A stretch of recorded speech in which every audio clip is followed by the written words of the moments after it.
ఆదికాండము 42వ అధ్యాయం 36వ వచనాన్ని అందరం కలిసి చూద్దాం. What is this attitude that we always have that blocks us from worshipping God? దేవుణ్ణి ఆరాధించకుండా, అందరూ స్తుతించకుండా ఈ అడ్డు ఒకవేళ మన జీవితంలో ఉంటే ఈరోజు మనం ఒక్కసారి జ్ఞాపకం చేసుకుందాం. 36. అప్పుడు వారి తండ్రి అయిన యాకోబు వారిని చూచి, మీరు నన్ను పుత్రహీనునిగా చేయుచున్నారు. యోసేపు లేడు, షిమ్యోను లేడు, మీరు బెన్యామీనును కూడా తీసుకొని పోదురు. ఇవన్నీ నాకు ప్రతికూలముగా జరుగుచున్నవి. ఇవంతా నాకు ప్రతికూలముగా జరుగుచున్నవి. All these things are working against me. ఇది మొదటి దృక్పథం.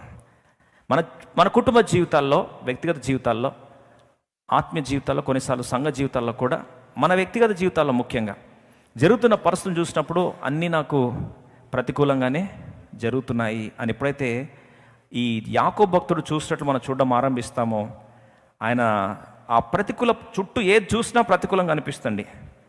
తన కుటుంబ జీవితం చూస్తే ప్రేమించిన కుమారుడు యోసేపుని అమ్మివేశారు అన్నలు, అది వాస్తవం. కానీ ఈయనకు తెలిసిన సత్యం ఏంటి? కుమారుడు క్రూర మృగాల చేత చంపబడ్డాడు. ఇది ఆయనకు తెలిసింది. కుమారుడు పోయాడు.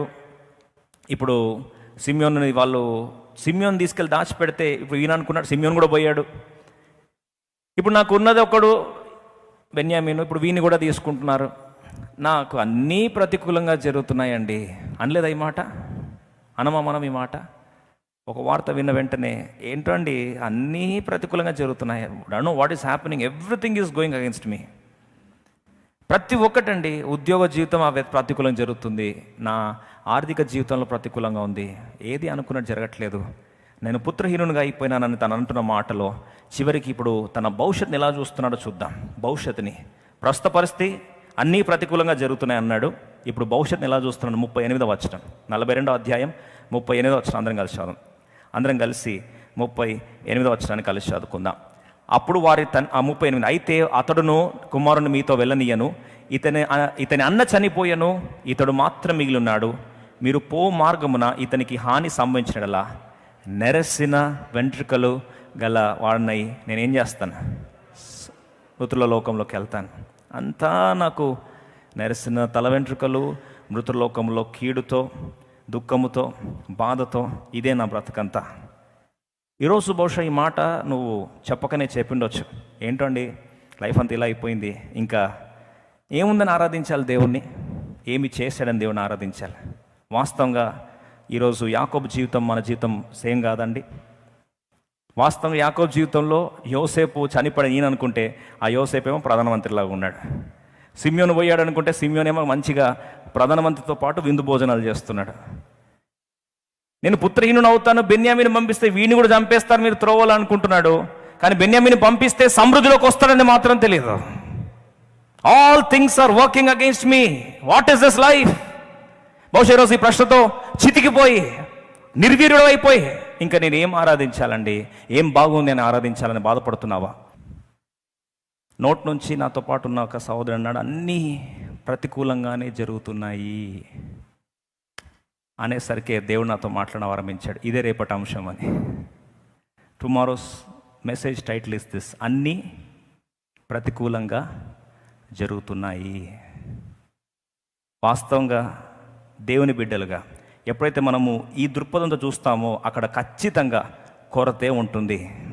అందుకొరకే ఆ వ్యూని, ఆ చూసే కోణాన్ని ఏమంటాం తెలుసా? డెఫిషియెంట్ వ్యూ అంటాం. డెఫిషియెంట్ వ్యూ అంటే అన్నీ ప్రతికూలంగా జరుగుతున్నాయి అనుకున్న వ్యక్తికి బైబిల్లో రాయబడిన మాట ఏంటంటే, కారణం ఏందంట చూడండి, భవిష్యత్తు నా పరిస్థితి అలా అవుతుంది, కొడుకు పోయాడు, ఇంకోడు పోయాడు, నా బతికింతే, నేను నెరిసిన తల వెంట్రుకలతోనే ఇదే వెళ్తాను, మృతులోకంకి వెళ్తాను, ఇవన్నీ చెప్పుకున్న తర్వాత దేవుడు ఆయన ఎక్కడ పెట్టాడు తెలుసా? 43వ అధ్యాయం 1వ వచనం చదవండి. ఇట్లాంటి వైఖరి ఉన్న వ్యక్తిని ఎక్కడ పెట్టాడట? ఏ ప్రాంతంలో కొనసాగింపజేస్తున్నాడు? ఆ దేశమందు కరువు భారముగా ఉండెను. కరువు తగ్గాలి కదా, ఇట్లాంటి పరిస్థితుల్లో తగ్గదు. ఇంకా ఏమైందంటండి? భారంగా పెరిగిపోయిందండి. అంటే మన భాషలో చెప్పాలంటే కరువు ముదిరిపోయింది, తట్టుకోలేనంత స్థాయికి వెళ్ళిపోయింది. ప్రేమిత్రం, ఆత్మీయ జీవితమే కాదు, కుటుంబ జీవితంలో కరువులో ఉన్నావా ఇంకా? కారణం ఏంటి అంటే, ఆరాధించాల్సిన నీవు, అందరూ కలిసి స్తుతించాల్సిన నీవు, అయ్యో ప్రతికూలంగా జరుగుతున్నాయి అని ఎప్పుడైతే అనుకుంటున్నావో దేవుడు నీ కొరకు సమస్తము సమకూడి మేలుకై జరిగించుచున్నాడు అని వాగ్దానం ఉన్నప్పటికీ, ఆ సత్యం తెలిసినప్పటికీ, అయ్యో పరిస్థితులన్నీ నాకు విషమించిపోతున్నాయి, ప్రతికూలంగా ఉందని ఎప్పుడైతే భావిస్తున్నావో, దేవుడు నిన్ను ఆ ప్రాంతంలో నువ్వు సనిగేవాడిగా, గొనిగేవాడిగా, ఆరాధించకుండా అడ్డుపడుతున్న అనుభవంలో you will continue to be experiencing only famine and famine and famine only. అది కరువుగానే మిగిలిపోతుంది. ఈరోజు గృహాల్లో కరువు, ఇంట్లో కరువు, ఉద్యోగరీత్యా కరువు, ఇంకా ఆత్మీయ జీవితంలో చెప్పాల్సిన అవసరమే లేదు. మందిరాల్లో కూడా కరువే, ఎప్పుడు సనగడమే, ఎప్పుడు కొనగడమే. ఇశ్రాయేల్ ప్రజలు తీసుకొచ్చి దేవుడే పోషిస్తూ 40 సంవత్సరాలు పోషించి నడిపిస్తున్న దేవుని వైపు వీళ్ళు ఏమంటున్నారు? సనుగుతున్నారు. మాకు ఇది లేదయ్యా, మాకు అది లేదు, ఏది బాగుండట్లేదు, ఒకప్పుడు జీవితం బాగుంది, ఐగుప్తు దేశం బాగుంది. ఈరోజు అలాంటి పరిస్థితులు ఉన్నట్లయితే you can never be worshipper of God when you have this attitude of deficient view. Nothing is working positive for me. అన్నీ వ్యతిరేకంగా జరుగుతున్నాయి, అన్నీ ప్రతికూలంగా జరుగుతున్నాయి. ఇంకో మాటలో అన్నీ కూడా నాకు అనుకున్నదంతా నా జీవితంలో వ్యతిరేకంగా జరుగుతుంది అని భావించేంత వరకు, భావిస్తున్నంత వరకు నువ్వు కరువులోనే కొనసాగుతావు.